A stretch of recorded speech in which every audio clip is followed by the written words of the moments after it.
नमस्कार, मैं किरणेश कुमार। जदयू के राष्ट्रीय अध्यक्ष और बिहार के मुख्यमंत्री नीतीश कुमार कहते हैं कि न हम किसी को बचाते हैं और न हम किसी को फंसाते हैं, लेकिन नीतीश कुमार के सरकार में जो विपक्ष में रहता है वह अपराधी हो जाता है, रेपिस्ट हो जाता है। और वही व्यक्ति जब नीतीश कुमार की पार्टी में चला आता है और नीतीश कुमार की सरकार को बचा देता है तो वह बाइज्जत बरी हो जाता है। ताजा मामला राजद के पूर्व विधायक राजबल्लभ यादव से जुड़ा हुआ है।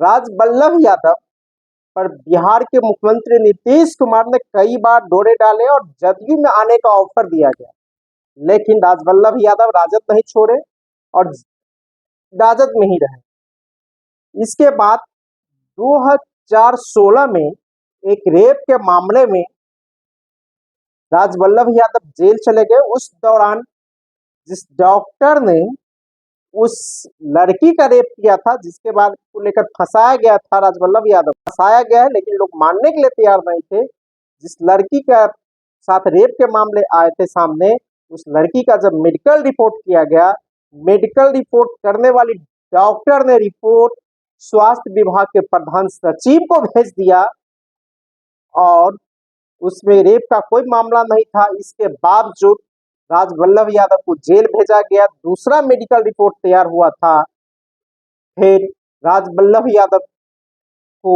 सजा भी मिली और उसकी बिहार विधानसभा की सदस्यता भी समाप्त हुई। 2020 के बिहार विधानसभा चुनाव में नवादा से राजबल्लभ यादव की पत्नी विभा देवी राजद की टिकट पर विधानसभा पहुंची और जब नीतीश कुमार और राजद की सरकार 2016 में थी, उस वक्त ही राजबल्लभ यादव जेल गए नाबालिग लड़की से रेप के मामले में। उस समय जो डॉक्टर मेडिकल किया था, उस डॉक्टर ने उसी वक्त राजबल्लभ यादव को निर्दोष घोषित कर दिया था। हालांकि उस दौरान बिहार के स्वास्थ्य मंत्री राजद कोटे से तेज प्रताप यादव थे, इसीलिए कहा गया कि तेज प्रताप यादव ने दबाव बनाकर, राजद ने दबाव बनाकर मेडिकल रिपोर्ट बदल दिया है। लेकिन उसी मेडिकल रिपोर्ट के आधार पर अब पटना हाई कोर्ट ने राजबल्लभ यादव को 9 वर्षों के बाद बाइज्जत बरी कर दिया है। राजबल्लभ यादव रेप के मामले थे और वे जेल में थे पिछले 9 साल से। हालांकि कुछ दिन पहले वे 15 दिनों के पेरोल पर बाहर भी थे। हालांकि इस दौरान एक बड़ी राजनीतिक घटनाक्रम घटा है। 2024 के चुनाव में, लोकसभा के चुनाव में राजद से राजबल्लभ यादव के परिवार बगावत कर गया और राजबल्लभ यादव के भाई निर्दलीय लोकसभा चुनाव जीत गए।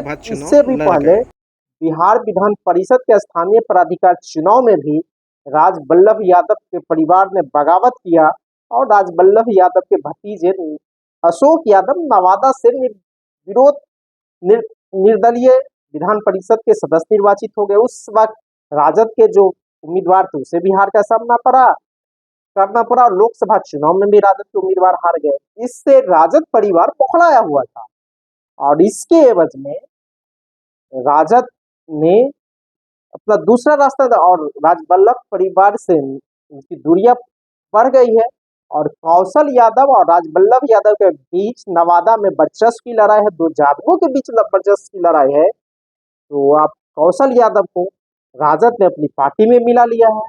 इसके बाद चर्चा है कि विभा देवी 2025 का बिहार विधानसभा चुनाव जदयू के टिकट पर नवादा से लड़ेगी और इसके एक चेले हैं, वे भी राजद के विधायक है रजौली से और कहा जाता है कि रजौली में राजबल्लभ यादव के परिवार का दबदबा है और यही कारण है कि 2 यादवों में लड़ा और यह जो बाइज्जत बरी किया गया है, इसके मामले में भी कहा जा रहा है कि राजबल्लभ यादव जब नीतीश कुमार के खिलाफ में थे तो ये दोषी करार दिए गए, उसकी बिहार विधानसभा की सदस्यता समाप्त की गई।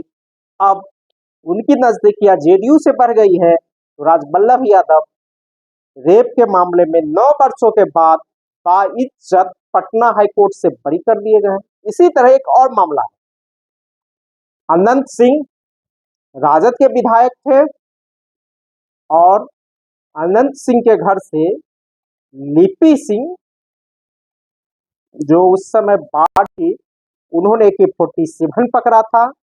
लिपि सिंह RCP सिंह की बेटी है, जो उस समय केंद्र में मंत्री थे और JDU के राष्ट्रीय अध्यक्ष थे। उस वक्त अनंत सिंह की दूरियां थी और अनंत सिंह पर सत्ताधारी ने किस तरह दबाव बनाया सो सबके सामने जग रही है। यही अनंत सिंह की पत्नी नीलम देवी, जब अनंत सिंह दोषी करार दिए गए, उनकी सदस्यता समाप्त हो गई बिहार विधानसभा से, तो राजद के टिकट पर उपचुनाव जीतकर बिहार विधानसभा पहुंची। जब जनवरी 2024 में नीतीश कुमार पासा पलटकर भाग गए NDA के साथ, तब सरकार बचाना था। उस समय नीलम देवी सत्ता पक्ष में आके बैठ गई। जब नीलम देवी सत्ता पक्ष के साथ आके बैठ गई, तो कुछ दिन के बाद ही उस मामले के 47 के मामले में भी अनंत सिंह पूर्व विधायक बाइज्जत बरी कर दिए गए। अब उन्होंने ऐलान कर दिया है, मैं 2025 का बिहार विधानसभा चुनाव मोकामा से JDU की टिकट पर लड़ूंगा। और अनंत सिंह बिहार के मुख्यमंत्री नीतीश कुमार से भी मुलाकात कर चुके हैं। इसके साथ साथ अब राजबल्लभ यादव भी बाइज्जत बरी हो गए हैं और वे भी 2025 का बिहार विधानसभा चुनाव नवादा से लड़ेंगे और JDU के टिकट पर लड़ेंगे। इस तरह की चर्चा है। जब अनंत सिंह और राजबल्लभ यादव में JDU के टिकट पर चुनाव लड़ेंगे, तो इससे अंदाज लगाया जा सकता है कि बिहार के मुख्यमंत्री नीतीश कुमार कहते कुछ है और करते कुछ और। हालांकि लालू प्रसाद यादव और राबड़ी देवी के 15 वर्षों के शासनकाल को जंगल राज कहा जाता है। उस जंगल राज में जो अपराधी थे, वे नीतीश कुमार के सरकार में विधायक हो गए, सांसद हो गए, मंत्री हो गए। लालू यादव और राबड़ी देवी के जंगल राज सरकार को इसलिए जंगल राज कहा जाता है कि उस दौर में पिछड़ों ने, दलितों ने, अल्पसंख्यकों ने सामंतवादियों को का प्रतिकार करना शुरू कर दिया था। जुल्म का जवाब दिया जाने लगा था और लोग मुंह खुलकर बोलने लगे थे। जो दलितों, पिछड़ों की चौक चौराहे पर बोलती बंद नहीं थी, सम्मानजनक स्थिति नहीं थी। उस सरकार में सम्मानजनक स्थिति मिली। हालांकि जहां CPI बिहार में मजबूत स्थिति में थे, उस इलाके में भी सामाजिक बदलाव आ चुका था। चाहे वह जहानाबाद का इलाका हो, जहां से CPI लगातार 6 बार सांसद का चुनाव जीती थी, कई विधानसभाओं में जीत हुई थी। फिर वह बक्सर का इलाका हो, जहां CPI के लगातार सांसद होते रहे, चाहे वह नालंदा हो, चाहे पटना का इलाका हो, मधुबनी हो, बेगूसराय हो, और पुराना बिहार का जमशेदपुर आदि, गिरिडीह हो, हजारीबाग का इलाका हो, जहां बिहार में लेफ्ट पार्टियां मजबूत थी, फिर समाजवादी पार्टी मजबूत थे, वहां पर सामाजिक बदलाव हुए थे।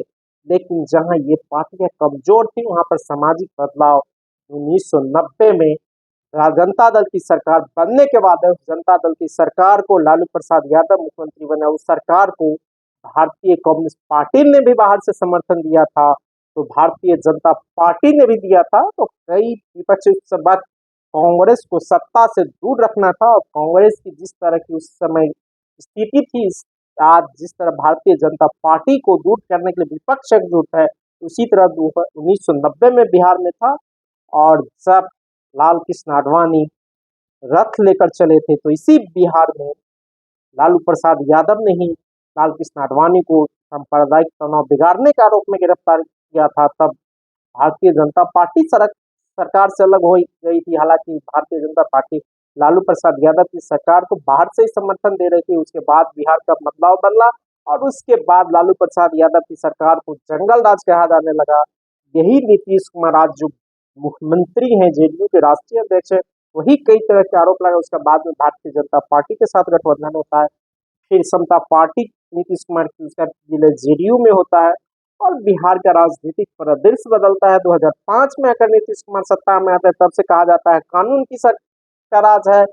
नीतीश कुमार न किसी को फंसाते हैं, न ही बचाते हैं, लेकिन नीतीश कुमार कहते कुछ और करते कुछ और है।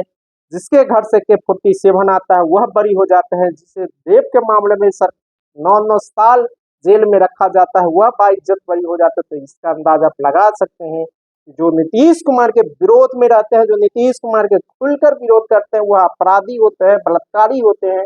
और जो नीतीश कुमार के पक्षधर हो जाता है, जो AK-47 के मामले में बरी हो जाते हैं, रेप के मामले में बाइज्जत बरी हो जाते हैं। जिस तरह भारतीय जनता पार्टी विपक्षी नेताओं को भ्रष्टाचारी करार देते, उसके घर पर CBI, ED इस तरह के भेजे जाते हैं। जब वही पार्टियां या वही नेता भाजपा के साथ चले जाते हैं तो ईमानदार हो जाते हैं। वही हाल आजकल बिहार में है। और जिस तरह अनंत सिंह के बाद राजबल्लभ यादव बाइज्जत बरी किए गए हैं, इसका असर आगामी बिहार विधानसभा चुनाव में भी देखने को मिल सकता है। धन्यवाद। मैं किरनेश कुमार। अगर आपको ये खबर अच्छी लगी तो चैनल को सब्सक्राइब करना नहीं भूलें और बेल आइकन जरूर दबाएं।